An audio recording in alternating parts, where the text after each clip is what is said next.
Good evening, I'm Noel Okel. Today, the Pope celebrated the 25th anniversary of his Episcopal Ordination as Bishop. On this date in 1992, he was ordained as the Auxiliary Bishop of Buenos Aires. And to celebrate the milestone, he presided over a Mass at the Pauline Chapel at the Apostolic Palace, concelebrated with Cardinals who were present in Rome. And during the homily, the Pope called for the Cardinals not to be the Gerontocracy of the Church, but rather to be grandfathers. We are grandfathers whose grandchildren look to them, grandfathers who must give them a sense of our life with our experience. We are grandfathers called to dream and to give our dreams to the youth. They need it because they will draw from our dreams the strength to carry their task forward. And after the Mass, the Pope thanked everyone for their prayers on this anniversary, asking forgiveness for his sins and perseverance in faith, hope, and in charity. And yesterday, we spoke about the Vatican's recent announcement of a papal trip to Colombia in September. And now, the Catholic community of India, who was hoping to see the Pope visit their country this year, is disappointed, as the head of India's Catholic Bishop Conference said last week that he believes that the Pope may not be able to visit India at the end of the year as originally planned. Bombay Cardinal Oswald Gracia said that while he is optimistic the Pope will visit India at some point in the future, discussions with the Indian government about a 2017 papal visit has been difficult and has taken much longer than expected.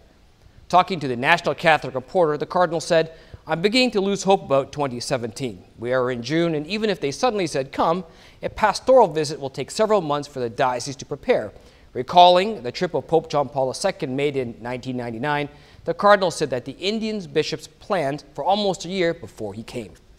The Pope first announced his intention to visit India last October, stating that he would visit the country along with Bangladesh in 2017. Now, should the visit to India be postponed, it will be the second 2017 papal visit to be delayed, following the Vatican's announcement back in May that the Pope will not be able to visit the South Sudan this October as previously planned. And speaking of the South Sudan, the heads of the South Sudan Council of Churches have openly criticized the country's political leaders for placing political and personal interests above the needs of ordinary people, which they said has led to economic decline, famine, and ongoing violence. The council, including Catholic Archbishop Paulino Loro of Juba, charged that the country's problems are man-made, the result of corruption and a lack of governance and rule of law. Greed, hatred, and the struggle for power have left the people of South Sudan as the losers, the council said in a statement last week. Church leaders said that they are speaking solely as religious leaders, and because of this, they cannot give detailed political recommendations. However, as pastors and shepherds, our first priority is the suffering of our people. Nevertheless, we dare to speak to our political leaders as Jesus instructed us, like sheep among wolves, as shrewd as snakes, and as innocent as doves, the statement said. The South Sudan became independent from the Sudan after decades of war in 2011. It is estimated that 3.8 million people have been displaced and at least 28 million are in need of aid and food.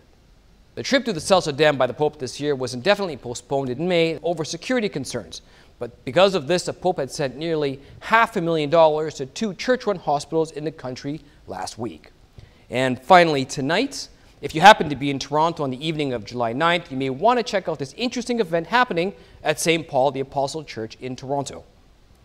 That evening, there will be an exposition of sacred relics with over 150 relics on display, some to be as old as 2,000 years old. Among the treasured relics will be relics of St. Paul, St. Teresa of Avila, St. Maria Goretti, St. Teresa of Lisieux, St. Francis of Assisi, St. Anthony of Padua, and St. Thomas Aquinas, along with many others. There will also be a piece of the veil which is long to be believed to belong to Our Lady and one of the last remaining pieces of the true crosses in the world.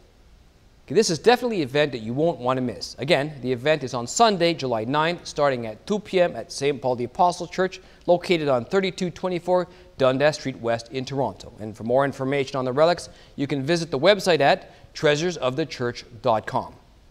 And that is all that we have time for today. I'm Noel Okel. Join us again tomorrow when I bring you more news and story from the perspectives of a Catholic lens. Thanks for joining us.